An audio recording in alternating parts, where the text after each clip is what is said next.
참 좋으신 아버지 하나님, 하나님께 받은 그 사랑 너무나 크고 감사하여 이 금요일 늦은 밤 우리 성도님들 주님께 예배드리기 위해서 이곳에 모여 있습니다. 하나님, 이곳을 주목하시고 이곳에 친히 임재하시며 주님이 주실 수 있는 놀라운 그 은혜가, 그 은혜의 강물이 이곳에 충만하게 흘러 넘칠 수 있도록 주님 역사하여 주시옵소서.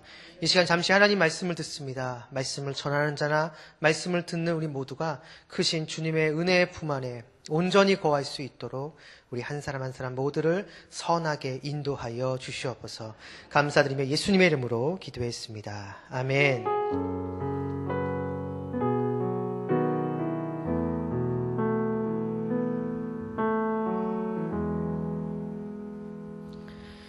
이 시간 우리에게 주시는 하나님의 말씀은 마태복음 20장 20절부터 34절까지 말씀입니다. 마태복음 20장 20절부터 34절까지 말씀입니다.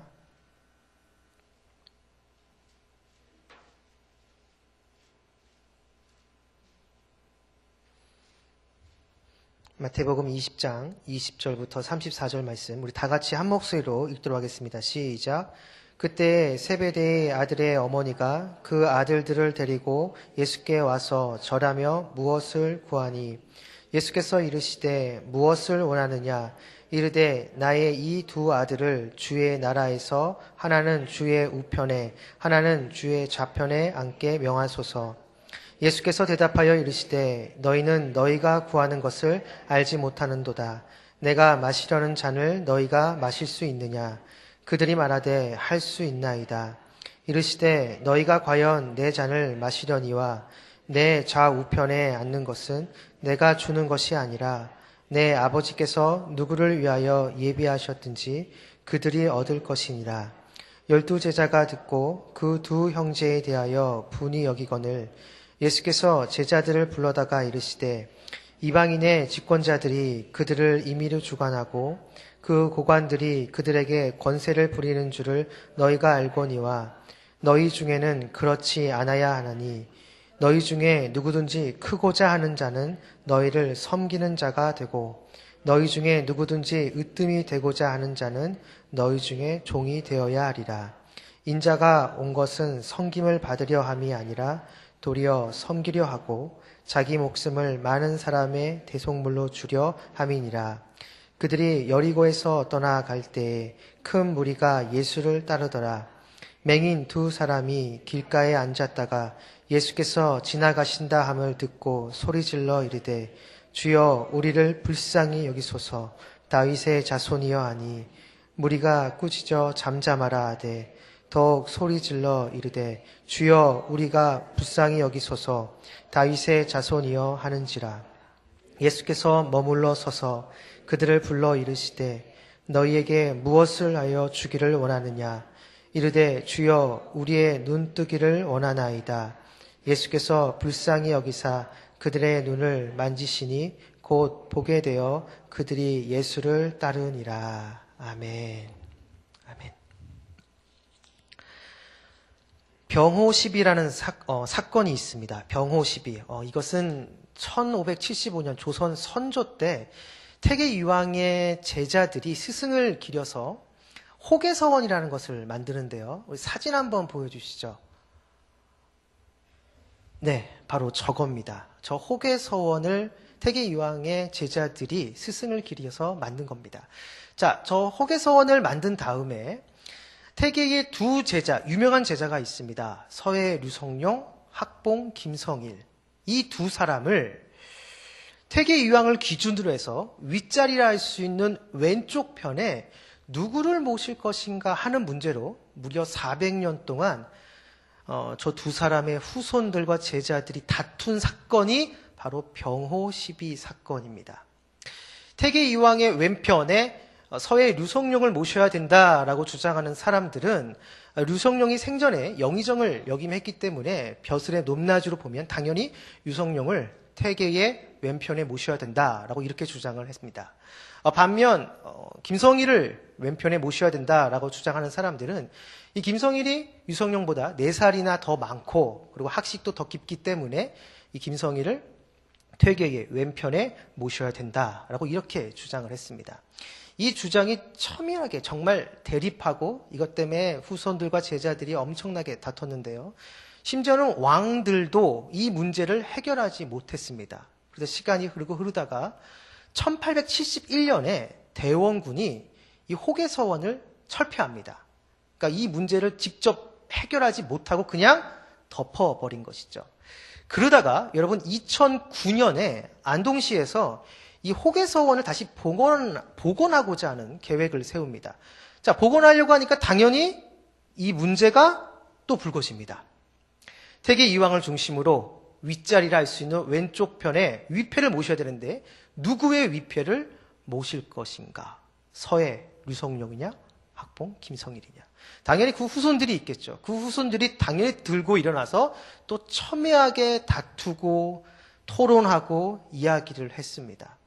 결국 답이 내려지지 않다가 2009년으로부터 4년 후, 그러니까 2013년에 양쪽 문중의 어른들이 그리고 유림해서 최종적으로 확정했다라고 이야기를 했습니다.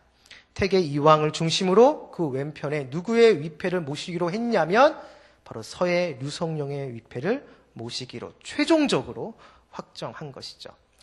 제가 이 뉴스를 접한 지가 2009년 때였습니다. 그러니까 안동시가 이 호계서원을 복원하겠다라고 선언한 그때이죠. 그때 이 문제가 다시 심연지상에 막 불거질 때 제가 이 사건을 처음 알게 됐습니다. 그러면서 이것이 무려 400년 가까이 후손들이 좀 더 윗자리에 자기 조상을 모시겠다는 그 이유 하나만으로 치열하게 다투고 싸우는 걸 보면서 참 대단하다라는 생각이 들었던 것 동시에 성경에도 이런 비슷한 사건이 하나 있지라는 생각이 딱 들었습니다.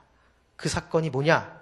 바로 오늘 본문 말씀의 사건입니다. 차이점이 있다면 이 병호 시비 사건은 당사자들이 다툰 게 아니라 그의 후손들이 다툰 것이죠. 그런데 오늘 본문에 이것과 비슷한 사건이 등장하는 오늘 본문의 내용은 후손들이 아니라 그 당사자들이 누가 더 높은 자리를 차지할 것인가 하는 그 문제로 철저하게 대립하고 싸움한 사건입니다. 자, 오늘 본문 말씀을 보면 야고보 요한의 어머니가 예수님께 나와서 요청을 합니다. 그 요구사항, 그 요청이 무엇이냐면 이제 예수님께서 예수님의 나라, 주님의 나라를 건립할 것인데 그 나라에 예수님이 가장 높은 자리에 앉으시고 그리고 예수님의 양 옆자리에 우리 두 아들 야고보와 요한을 앉게 해주십시오 하고 이렇게 요청을 합니다. 비록 어머니가 나와서 이렇게 요구를 한 것이지만 아마도 야고보 요한도 같은 바람이었을 것입니다. 게다가 여러분 학자들에 의하면 이 야고보 요한의 어머니는 예수님의 어머니 마리아와 자매 관계라고 이야기를 합니다. 그러니까 야고보 요한의 어머니는 예수님에게 있어서는 이모에 해당되는 거죠. 아마도 이모가 와서 이렇게 요청을 하고 요구하면 아마 예수님도 쉽게 거절하지 못할 것이다 라고 어쩌면 야고보와 요한이 생각했을지 모릅니다. 어쨌거나 이렇게 와서 지금 요구를 하고 있는 것이죠. 그런데 이러한 부탁을 하는 것 자체가 실상은 예수님을 제대로 이해하지 못한 것입니다. 지금 제자들은 예수님을 어떻게 이해하고 있느냐? 정치적인 메시아, 군사적인 메시아로 이해하고 있는 것이죠. 지금 이스라엘을 압제하고 다스리고 있는 로마 제국을 물리치고 그리고 그들 가운데 과거 다윗 왕의 영토를 회복할 그러한 군사적이고 정치적인 메시아로 이해를 한 겁니다. 그래서 그 모든 문제가 다 해결되어지고 예수님이 진짜 최고 높은 자리 왕이 됐을 때 그 양 옆자리를 지금 요구하고 있는 것이죠. 이제 안타까운 것은 예수님은 줄기차게 그러한 것이 아니다라고 말씀해 오셨다는 겁니다. 오늘 본문 말씀 바로 앞에서도 예수님은 자신의 죽음에 대해서 이야기를 합니다. 자신의 대속적인 그 죽음에 대해서 이야기를 합니다. 근데 그때가 지금 이 죽음에 대한 이 사건도 처음 얘기하는 것이 아니라 세 번째 자신의 죽음에 대해서 이야기하고 있다는 것이죠. 그러니까 줄기차게 예수님은 자신이 그러한 정치적이고 군사적인 메시아가 아님을 제자들에게 이야기했음에도 불구하고 제자들은 도통 이것에 대해서 이해하지 못합니다. 제자들 머릿속에 가득 차 있는 것은 이제 예수님이 건립할 그 나라에 어떻게 하면 가장 높은 자리에 내가 앉을 수 있을까? 그 생각만 지금 머릿속에 가득 차 있다는 것이죠. 아마도 이런 생각은 12제자 모두가 어느 정도 다 갖고 있었던 것 같습니다. 그런데 오늘 본문을 보면 야고보와 요한이 정말 대담하게 예수님께 나와서 예수님의 양 옆자리를 요구하고 있다는 것에 우리는 한번 주목해 봐야 됩니다. 왜 야고보와 요한인가? 여러분이 잘 아시다시피 예수님에게는 12명의 제자가 있었습니다. 그런데 여러분이 성경을 보시면 아시지만 성경에 나오는 그 비중을 보면 12명의 제자가 거의 동등하게 비슷하게 나오지 않습니다. 그 제자들이 일종의 그룹이 지어지는 것을 보게 되는데요. 일종의 수제자 그룹이 있습니다. 3명, 베드로, 요한, 야고보입니다. 이들이 바로 수제자 그룹입니다. 그러니까 이들은 예수님이 어딜 가든지 간에 예수님이 꼭 이들을 데리고 다녔습니다. 변화산 사건일 때도, 그리고 예수님이 십자가를 지시기 직전 겟세마네 동산에서 기도하러 가실 때도 이 3명의 제자들을 꼭 데리고 가셨죠. 그러니까 다른 제자들에 비해서 이 3명의 제자들은 예수님께 굉장히 특별한 사랑과 관심을 받은 것을 알 수가 있습니다. 그리고 이 3명의 제자들 역시도 본인들이 스스로 나는 예수님으로부터 특별한 관심과 사랑을 받고 있어 라고 인식을 하고 있었음에 분명합니다. 자, 그렇다면 이들이 수제자 그룹입니다. 그렇다면 이 수제자 그룹 안에 있는 이 3사람 사이에도 눈에 보이지 않는 서로 간의 견제와 경쟁이 있었음을 우리는 충분히 예측해 볼 수 있다라는 것이죠.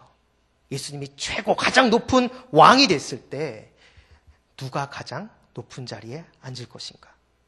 그 관심으로 그 수제자 그룹 안에서도 치열한 경쟁이 있었다는 겁니다. 더 정확하게 얘기한다면 베드로와 야고보, 요한 형제 간의 경쟁이라고 할 수가 있을 겁니다. 자, 그러다가 우리가 너무나 잘 아는 한 사건이 발생합니다. 바로 마태복음 16장이죠. 여러분, 마태복음 16장에서 예수님이 가이사랴 빌립보에서 제자들에게 묻습니다. 사람들이 나를 누구라 하느냐? 그래서 제자들이 여러 가지 답을 하죠. 그런데 예수님이 그걸 듣고 이렇게 다시 물으십니다. 그럼 그거 말고 너희들은 나를 누구라 생각하느냐? 그러자 베드로가 정말 멋들어진 대답을 합니다. 우리가 너무나 잘 알고 있듯이 주는 그리스도시요 살아계신 하나님의 아들이십니다. 정말 수제자다운 멋진 대답을 합니다. 그래서 예수님이 그걸 칭찬하시죠. 정말 잘했다 하고 칭찬하시죠. 그리고 나서 본격적으로 예수님 자신의 비밀을 말씀하십니다. 자기가 이제는 십자가의 길, 대속의 사역, 죽으러 가야 된다. 자신의 죽음에 대해서 본격적으로 제자들에게 말씀하십니다. 자, 그걸 잘 듣고 있던 베드로가 그냥 가만히 있었으면 참 좋았을 텐데 갑자기 벌떡 일어나더니 예수님 안 됩니다. 죽다니요. 말도 안 되는 거 하십시오. 하면서 예수님이 그 길을 가지 못하도록 막아선 겁니다. 그러자 예수님이 어떻게 하셨느냐? 그 베드로를 질책하시면서 사탄이라고 얘기를 합니다. 수제자 그룹에 있던 수제자 취급을 받던 베드로가 한순간에 사탄 취급을 받게 된 겁니다. 자, 이 사건이 있고 나서 그 이후에 예수님이 여러 번 여러 가르침을 주십니다. 근데 그 가르침 중에서 이런 가르침이 있습니다. 마태복음 19장 30절 그리고 20장 16절에 이런 말씀을 하십니다. 먼저 된 자로서 나중되고 나중된 자로서 먼저 된다. 아마도 이건 추측이지만 그리고 제 개인적인 사견입니다만 아마 야고보와 요한은 예수님이 이러한 가르침을 딱 말씀하셨을 때 이 말씀이 수제자인 베드로에게 해당된다고 생각했을 겁니다. 수제자 그룹에 있다가 예수님으로부터 사탄이라는 소리를 들은 베드로에게 지금 예수님이 이렇게 말씀하고 있다라고 생각을 한 것이죠. 먼저 된 자가 나중된다. 이거는 베드로에게 하신 말씀이야 하고 야고보와 요한이 생각을 한 겁니다. 자, 그러다 보니까 베드로와의 경쟁 구도에서 어느 정도 우위를 점하고 있다고 이제 확신을 한 거죠. 그래서 그거를 확고하게 굳히기 위해서 예수님 앞에 나가서 정말 대담하게 요구를 한 겁니다. 예수님, 주님의 나라가 주님이 가장 높은 자리 왕이 되셨을 때 그 양옆 자리를 야고보와 요한 저희들에게 주십시오. 이렇게 요구를 한 것입니다. 이거는 어디까지나 제 추측입니다만 만약에 이게 진짜 사실이라고 한다면 우리는 여기서 한 가지 배울 수 있는 것이 있습니다. 이게 뭐냐? 하나님의 말씀의 적용의 대상인데요. 여러분, 하나님의 말씀은 1차적으로 나에게 적용해야 됩니다. 하나님이 지금 말씀하신 것에 대해서 그 말씀은 1차적으로 나에게 적용해야 된다라고 생각을 해야 된다는 것이죠. 지금 예수님이 가르침 그 말씀, 먼저 된 자는 나중되고 나중된 자는 먼저 된다는 이 말씀은 제자들이 다 들었습니다. 그 12명의 제자들이 다 들었고, 그러면 그 제자들은 1차적으로 나에게 적용해야 됐습니다. 제자 스스로 이 말씀은 나에게 주신 말씀이야 하고 자기에게 적용해야 됐다라는 것이죠. 그런데 야고보와 요한은 그렇게 생각한 것이 아니었습니다. 이 말씀은 방금 전에 사탄이란 말을 들은 베드로에게 하신 말씀이야. 이렇게 생각을 한 것입니다. 우리가 말씀 앞에 겸손해진다라는 것은 무슨 의미일까요? 여러분, 이것은 지금 주신 말씀이 나에게 주신 말씀이고, 그리고 그 말씀 앞에 내가 철저하게 순복하고 순종한다라고 다짐하는 겁니다. 여러분, 그게 말씀 앞에 겸손해진다는 의미입니다. 이 말씀은 이 사람에게 해당되는 말씀이고, 저 말씀은 저 사람에게 해당되는 말씀이야. 이렇게 하는 것이 아니라, 이렇게 생각하는 것이 아니라, 지금 주신 이 말씀은 다른 어떤 누구가 아니라 나에게 해당하지, 나에게 주신 말씀이야 생각하고 그 말씀 앞에 철저하게 순종의 삶을 살아가는 것. 여러분, 그 사람이 지혜로운 사람이고 그 사람이 그리스도의 진정한 제자라는 것입니다. 이곳에 계신 여러분이, 우리 말씀상 공동체인 성락선교교회에 모신 모든 분들이 이러한 말씀을 나 자신에게 적용하고 그 말씀 앞에 순종하며 순복하며 나가기를 주님으로 축원합니다. 다시 말씀 본문으로 좀 돌아와서요. 예수님이 이제 이렇게 예수님 자신에 대해서 오해하고 있는 제자들에게 예수님이 진정으로 높아지는 법을 제자들에게 알려주십니다. 진정으로 높아지는 법. 그런데 그 방법이란 제자들이 기존에 알고 있던 상식과는 확연하게 다른 것이었습니다. 그 방법이 뭐냐? 먼저 종이 돼야 되고 다른 사람을 섬겨야 된다는 것입니다. 이 말은 즉슨 낮아져야 된다는 것이죠. 바로 그 사람을 하나님이 인정하신다는 것입니다. 그리고 실제로 예수님 본인이 이 가르침대로 제자들에게 말씀하신 그대로 직접 몸소 보여주고 있고 앞으로도 계속 보여줄 것이라고 말씀하고 계십니다. 바로 28절 말씀인데요. 28절 말씀 우리 한번 다 같이 읽겠습니다. 시작. 인자가 온 것은 섬김을 받으려 함이 아니요 도리어 섬기려 하고 자기 목숨을 많은 사람의 대속물로 주려 함이니라. 아멘. 예수님 본인이 이렇게 섬기시고 낮아지신 몸으로 친히 사역을 담당하고 계신다는 것입니다. 낮아지고 또 낮아져서 우리를 위해 십자가에 죽으심으로 자신의 섬김을 제자들에게 지금 보여주고 있다는 것이죠. 자, 이러한 논리, 낮아지고 섬기는 자가 하나님이 인정하는 사람이고 그 사람이 진정으로 으뜸이며 그 사람이 진정으로 높은 사람이라는 이 논리는 기존의 세상의 논리와 확연하게 다른 겁니다. 여러분, 세상의 논리는 높은 자리에 올라가는 사람이 높은 사람입니다. 다른 사람보다 뭔가를 더 움켜쥐는 사람이 높은 사람인 것이죠. 이것이 바로 세상의 논리이고 이 세상의 논리에 제자들이 그대로 다 물들어 있는 겁니다. 그러한 세상의 논리에 머릿속에 그것이 가득 차 있는 제자들이 지금 예수님의 이러한 가르침, 아무리 예수님이 말씀하셔도 이 말씀이 도저히 이해되지도 않고 머릿속에 들어오지도 않는 것이죠. 자, 그러다가 시간이 흐른 후에 예수님이 부활하시고 승천한 다음에 제자들은 예수님의 이 가르침의 참된 의미를, 그것이 무엇인지를 비로소 깨닫게 됩니다. 하나님의 방식은 세상의 방식과는 확연하게 다르다는 것을 말이죠. 세상은 움켜쥐고 높이 올라가는 것이 으뜸이라고 이야기하지만 하나님의 나라에서의 으뜸은 자기 자신을 부인하고 낮아지며 다른 사람을 섬기는 자가 높은 자이고 으뜸이라는 것을 비로소 깨닫게 된 것입니다.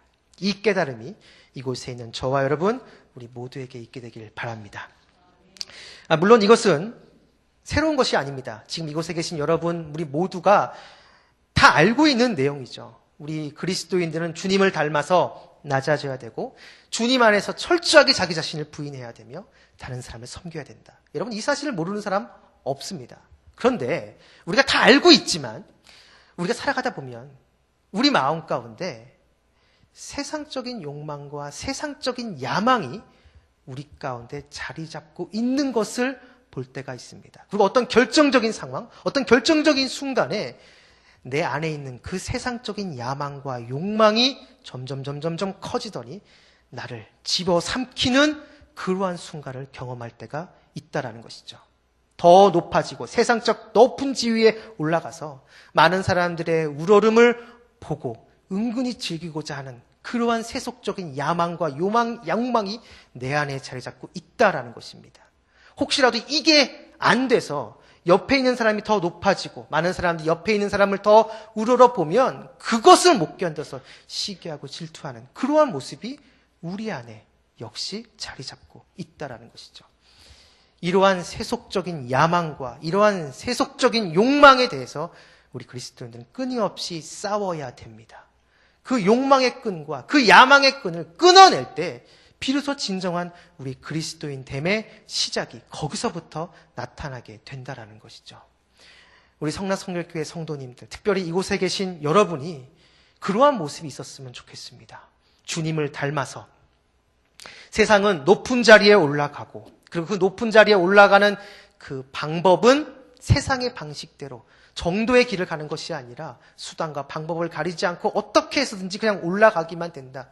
그러면 된다. 그러한 식의 사고에 사로잡혀서 그런 세속적인 야망과 욕망에 물들어 있는 그러한 모습이 아니라 주님을 닮아서 진정한 작은 예수의 모습으로서 세상을 향해서 나 자신을 철저히 부인하고 낮아지고 도리어 다른 사람을 섬기려고 하는 모습. 이러한 모습, 이러한 삶이 여러분 가운데 있게 되길 바랍니다. 여러분에게 그러한 은혜가 있기를 주님으로 축원합니다. 그런데 저는 오늘 설교를 여기서 끝마치고 싶지 않습니다. 방금 여러분에게 주님을 닮아서 자기 자신을 부인하십시오. 낮아지십시오. 다른 사람을 섬기십시오. 이렇게 이야기를 했는데 오늘 본문을 보면 여기서 끝나는 것이 아니라 바로 이렇게 다른 사람을 섬기고 자기 자신을 부인하는 그 사람이 으뜸이고 큰 사람이라고 이야기를 합니다. 그렇다면 주님 안에서 자기 자신을 부인하고 자기 자신을 낮추며 오히려 다른 사람을 섬기는 자가 어떻게 큰 자가 될 수 있는가? 어떻게 으뜸이 될 수 있는가? 여러분 그 답을 저는 오늘 본문 두 번째 단락에서 찾아보고 싶습니다. 바로 29절부터 34절 말씀인데요. 29절부터 34절의 말씀은 예수님이 여리고를 떠날 때 발생한 사건입니다. 맹인 두 사람이 예수님께 나옵니다. 그리고 예수님께 간절히 구합니다. 정말 간절히 구합니다. 그런데 그 소리를 들은 주변에 있는 많은 사람들이 그 맹인을 향해서 조용히 하라고 꾸짖죠. 근데 맹인은 그것에 굴하지 않고 간절히 주님께 나와 주님을 부르짖습니다. 왜냐하면 여러분 당시의 맹인은 정말 보잘것없는 너무나도 하찮은 그러한 존재였죠. 그러니까 이 맹인에게 있어서는 하나님의 은혜, 주님의 자비가 아니고서는 한시도 한순간도 살아갈 수 없는 존재들이 바로 이러한 맹인들이었습니다. 그 맹인이 지금 주님 앞에 나와서 주님의 이름을 불러가며 주님을 찾고 있다라는 것이죠. 자, 그런데 32절을 보면 오늘 설교 제목이기도 한데요. 한 문구가 등장합니다. 예수께서 머물러 서서. 예수님께서 지금 가시던 길을 멈춰 서십니다. 왜요? 맹인의 소리를 듣기 위해서. 여러분 지금 이 상황은 예수님께서 갈릴리 사역을 다 마치시고 이제 십자가를 지시기 위해서, 십자가에 죽으시기 위해서 예루살렘으로 가시는 그 길입니다. 여러분 이 땅에 오신 예수님이 여러 사역을 하셨습니다. 근데 여러분 그 모든 사역의 최고의 절정, 예수님이 이 땅에 오신 그 목적, 최종 목적은 바로 십자가의 죽으심이었죠.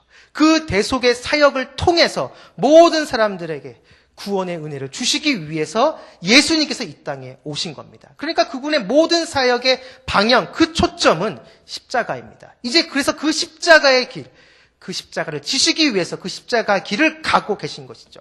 바로 악한 마귀 사탄은 이걸 너무나 잘 알았기 때문에 예수님의 그 십자가의 길을 가는 것을 막으려고 예수님을 유혹하고 때로는 제자들을 통해서 그 길을 막아섭니다. 그런데 예수님은 그걸 다 물리치시고 그 걸음을 멈추지 않고 십자가의 길을 뚜벅뚜벅 걸어가시죠.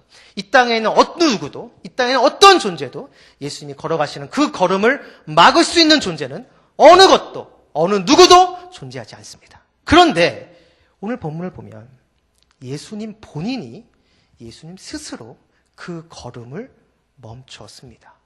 왜요? 맹인의 소리를 듣기 위해서. 저는 오늘 본문에 나와 있는 이 맹인과 그리고 바로 앞에 나와 있는 예수님의 가르침, 주님 안에서 자기 자신을 철저히 부인하고 낮아지고 다른 사람을 섬겨야 된다. 이 가르침과 매칭시키고 싶습니다.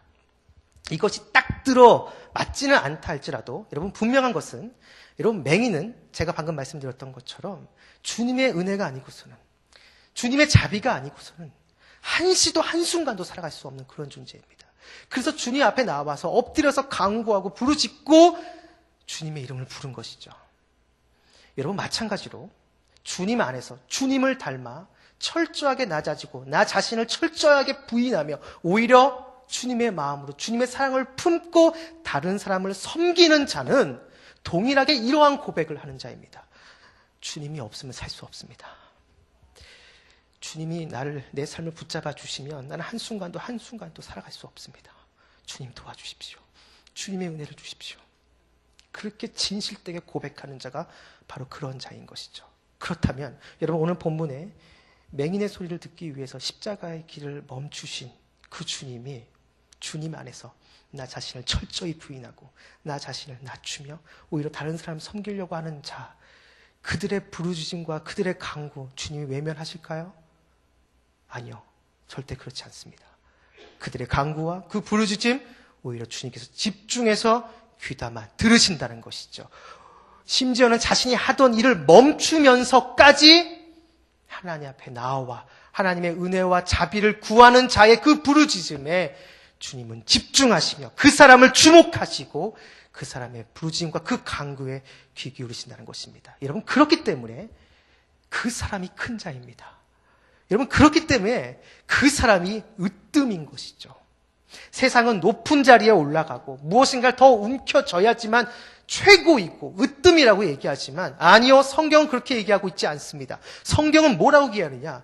주님 안에서 철저하게 낮아지고 철저하게 나 자신을 부인하며 오히려 다른 사람을 섬기는 그 사람이 주님 앞에 나아가 주님의 이름을 부르짖고 주님께 간구하고 주님의 은혜를 간절히 사모할 때 그 자가 큰 자다. 그 자가 으뜸이다라고 얘기합니다. 왜요? 만왕의 왕이시고 모든 것의 모든 것, 전 우주도 감당할 수 없는 그 광대하신 그 크신 그 하나님이 그 사람을 주목하시기 때문입니다. 그 사람의 간구와 그 부르짖음에 귀 기울이시기 때문이죠. 심지어는 하나님이 자기가 하시는 그 일을 멈추면서까지 그 사람의 부르짖음과 그 사람의 간구에 귀를 기울이신다는 겁니다. 그래서 그 사람이 큰 자입니다. 그래서 그 사람이 으뜸이라는 것이죠. 사랑하는 성락성결교회 성도 여러분, 설교 서두에 말씀드렸던 병호 시비 사건은 단순히 두 가문 간의 자리 다툼 사건이었습니다. 그런데 여러분 우리 안에도 우리의 심령 안에도 세상을 향한 자리 다툼 그 유혹이 있습니다. 다른 사람보다 더 높이 올라가서 많은 사람들이 날 우러러보게 하는 그러한 유혹과 그러한 욕구가 내 안에 자리 잡고 있다는 것이죠. 그리고 그렇게 되기 위해서 정상적 올바른 방법이 아니라 세상의 방법, 수단과 방법을 가리지 않고 목적만 이루면 된다는 그러한 마음으로 그것을 추구하는 그러한 욕구와 그릇된 야망이 예수를 믿는다라고 얘기하지만 우리 안에 여전히 자리 잡고 있다라는 것입니다. 싸워야 됩니다. 싸우되 끝까지 싸워야 됩니다. 그것을 내 안에 자리 잡고 있는 그 야망과 욕망의 끈을 진짜 끊어버릴 때 그때 비로소 우리 안에 진정한 주님을 닮은 그리스도인의 모습이 그때부터 시작되기 때문입니다. 그리고 그때 여러분 잊지 마시기 바랍니다. 그러한 상태에서 주님 앞에 나아가 주님의 은혜를 구하고 주님의 자비를 구할 때 우리 주님은 여러분을 주목하십니다. 여러분의 기도와 여러분의 간구 주님은 귀 기울이신다는 것이죠. 심지어는 자기가 하는 그 일을 멈추면서까지 사랑하는 내 아들, 내 딸, 내 자녀의 울부짖음과 그 부르짖음에 귀담아 들으시고 그 사람을 주목하신다는 겁니다. 그래서 그 사람이 큰 자입니다. 그래서 그 사람이 으뜸이라는 것이죠. 바라기는 이곳에 계신 여러분 모두가 오늘 이 말씀 기억하시면서 세상의 방식으로 나를 드러내려고 하는 나의 그릇된 이 욕망과 끝까지 싸우면서 주님을 닮아 낮아지는 섬기는 모습이 있게 되길 바랍니다. 바로 주님은 그 사람을 주목하시고 그 사람의 부르짖음과 간구를 들으십니다. 이곳에 계신 여러분 모두가 주님이 주목하시는 그 한 사람, 주님이 귀 기울여 들으시는 그 부르짖음의 그 한 사람이 되기를 주님의 이름으로 축원합니다. 기도하겠습니다. 우리 이 시간 우리 다 같이 한번 기도하겠습니다. 들으신 말씀 기억하시면서 세상의 방식으로 나를 드러내려고 하는 나의 그릇된 이 욕망과 끝까지 싸우며 주님 앞에 나아가 주님의 은혜를 구하는 모습이 있게 달라고 기도하겠습니다. 그리고 이 시간 나라와 민족을 위해서 계속해서 기도하실 때 이 나라 정치인들이 하나님의 뜻을 분별하고 이 나라를 잘 이끌고 나갈 수 있게 달라고 기도해 주시고 우리 한국교회가 더욱 주님 앞에서 바로 서 있을 수 있게 달라고 많은 목회자들과 성도들이 더욱 하나님을 경외하며 진정 하나님을 두려워할 줄 알게 해달라고 이 시간 기도하겠습니다. 다음으로 우리 성락 성결교회를 놓고 이 시간 기도할 때 우리 교회가 이 사회, 이 나라의 선한 능력을 비추는 하나님의 교회가 되게 달라고 기도해 주시고 담임 목사님, 부교육자분들, 우리 장로님들, 평신도 리더분들 모두가 성령으로 충만하게 해달라고 기도하겠습니다. 특별히 우리 모든 교구의 환우분들을 위해서 기도하겠는데요. 아프신 분들이 많이 있습니다. 기도할 때 하나님 그 아프신 분들 그리고 성도님들 주님께서 찾아가시고 만져주시고 치유의 강선을 비춰주셔서 그분들이 온전히 회복될 수 있도록 주여 역사하여 주시옵소서 그렇게 기도하겠습니다. 그리고 마지막 여러분 이 시간 이 자리에 가지고 나온 여러분의 개인의 기도 제목을 놓고 기도할 때 하나님의 은혜가 아니고서는 살아갈 수 없습니다. 주님 불쌍히 여겨주시옵소서 그런 마음으로 기도하면서 하나님의 기도 응답이 은혜 가운데 여러분의 삶 가운데 있게 달라고 이 시간 중에 한 번 부르짖고 우리 간절하겠습니다. 주여 하나님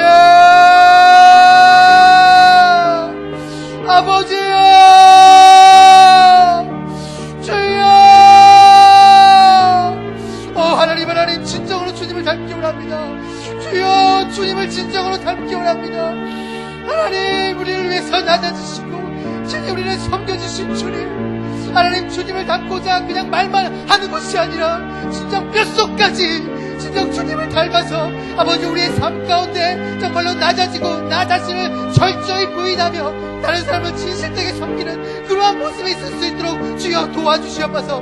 내 안에 시기와 질투 이것을 다 깨뜨려 주시옵시고 오직 하나님의 뜻과 오직 하나님만 높임받는 그러한 모습이 있을 수 있도록 주여 역사하여 주시옵소서. 그래서 우리 안에 진정 주님의 그 은혜가 주님의 그 보혈이 흘러넘치게 되길 원합니다. 진정 주님을 닮아서 우리의 삶이 진정 작은 예수의 삶이 되길 원합니다. 오 하나님 우리 역사하여 주시옵소서. 붙잡아 주시옵소서. 그런 상태에서 주님 앞에 나아가 주님의 은혜를 구하고 주님의 자비를 구하며 하나님께 기도하고 간구하고 부르짖을 때 주여 이 기도에 응답하여 주시옵소서. 이 기도에 주목하여 주시옵소서. 이 기도에 주여 귀담아 주시옵소서. 오 하나님이 도와주시지 않으면 하나님이 함께해 주시지 않으면 하나님이 은혜 주시지 않으면 하나님 우리 한순간도 살아갈 수 없습니다. 주여 불쌍히 여겨주시옵소서. 주여 긍휼히 여겨주시옵소서. 하나님의 은혜를 우리를 더 입혀주시옵시고 우리를 새롭게 하여 주시옵시며 이 세상 한가운데 세상에 물들어가는 것이 아니라 그 세상 가운데 주의 거룩한 주님의 백성으로서 주님의 자녀로서 아버지와 구별되어지며 새로워질 수 있도록 아버지여 정말로 우리 모두를 붙잡아 주시옵시고 성령으로 충만케 하여 주시옵소서.